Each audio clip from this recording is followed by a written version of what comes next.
की बात आएगी। अभी कुछ दिन पहले मुझे कोई माता मिली, बहुत बुरी स्थिति, चलना फिरना मुश्किल। वो आई फल लड़खड़ाते हुए बहुत देर तक पहुंची। जब बहुत देर तक हमारे पास पहुंची, हाँफते हाँफते उसने बहुत देर बाद एक प्रश्न किया। समझने में मुझे बहुत टाइम लगा।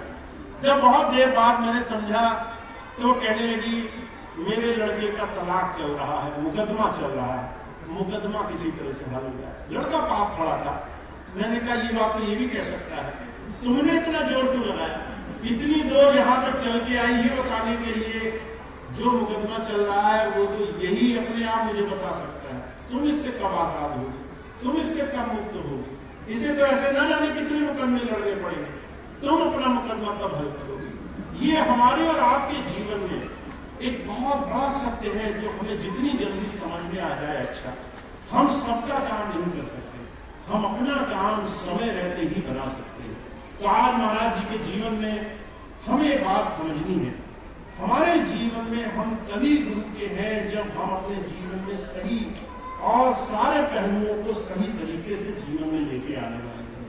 थोड़ा सा संसार की काम करो और थोड़ा उनसे आजाद भी रहो, थोड़ा उनसे मुक्त भी रहो। कभी कभार तुम्हारे काम न बने तो इतना परेशान मत हुआ करो। हर चीज तुम्हारे मन की हो जरूरी नहीं है। कुछ काम तुम्हारे हो जाए बहुत अच्छा, पर कुछ काम तुम्हारे ना हो तो इतना उलझन में नहीं रहना है, इतना परेशान नहीं रहना है। अरे मुझे पिछले दिन में बहन मिली, कह रही भैया जी आपके पास अब आए, काम नहीं बना। जब नहीं बना तो हमें किसी ने राय दी तुम पूजा नहीं करती हो, तुम्हें पूजा करनी चाहिए। हम पूजा करने चले गए। किसी ने कहा यात्रा नहीं करती हो, हम यात्रा करने चले गए।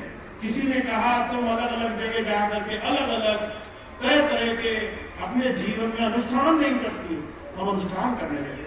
कहने लगे आज लगता है हम अनुष्ठान करते करते इतना परेशान है, जीवन वैसा ही है जैसे पहले हुआ करता था।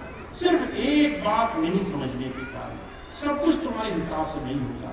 कुछ चीजें ऐसी होंगी जो ईश्वर ने तुम्हारे लिए बनानी भी थी, कुछ चीजें ऐसी हैं जो तुम्हारे माध्यम से कुछ भोग कटाने लिखी है, कुछ चीजें ऐसी होंगी जो तुम्हारी इच्छा के विरुद्ध होंगी। दोनों में समरस रहना गुरु ही सिखा सकता है। तो आप और हम जीवन जीने की कला अपने स्वामी जी से सीखना चाहते हैं। हम अपने गुरु से ये सीखना चाहते हैं सुख और दुख दोनों में हम कैसे जी पाए। और इसके लिए आपको अपना सारा मनोरथ अपने जीवन में पूरा संकल्प साथ कर गुरु के पास आना होगा। तो आप बहुत भाग्यशाली हैं, आपको स्वामी जी की कृपा से, हुजूर की कृपा से ये सुंदर अवसर मिला है। ये जो सत्संग का आपको सुंदर मौका मिला है, इसलिए नहीं है कि आना है चले जाना है, इसलिए ये कि यहाँ पर एक बात हमें जो चोट लगे, हमारे मन को एक बात ऐसी लगे जो हमें थोड़ी सी ठोकर मारे, उसको पकड़ कर ले जाना और उस पर धीरे धीरे मंथन शुरू कर देना कि क्या हम इतना ज्यादा लंबट हो गए संसार में, कैसे इससे हम मुक्त होंगे, कैसे हम अपने जीवन में अपने इस बंधन को छोड़ने वाले बनेंगे। तो हमें अपना जीवन ऐसा बना लेना है जिससे हम अपने आप को उस ईश्वर के साथ जोड़ने की दिशा अपने जीवन में अपना सकें। और ये उसी की होगी जो अपने जीवन में थोड़ा सा मनोरथ करता है।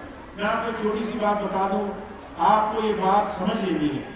मैं ही जानता हूं आप में से जितने मेरे पास आते हैं, हर एक इंसान ईश्वर को पाने के लिए नहीं आता, हर एक आदमी गुरु जी से गुरु पाने के लिए नहीं आता, हर एक आदमी यहाँ पर सत्य पथ को जानने के लिए नहीं आता।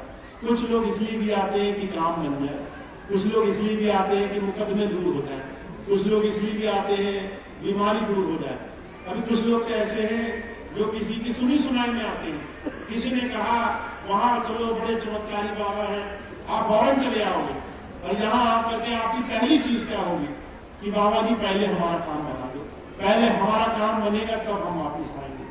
तो हुजूर एक बात कहा करते थे कि भाई ईश्वर भक्ति के लिए जीवन में जो साधना गुरु सिखाना चाहता है वो एकदम अलग चीज है।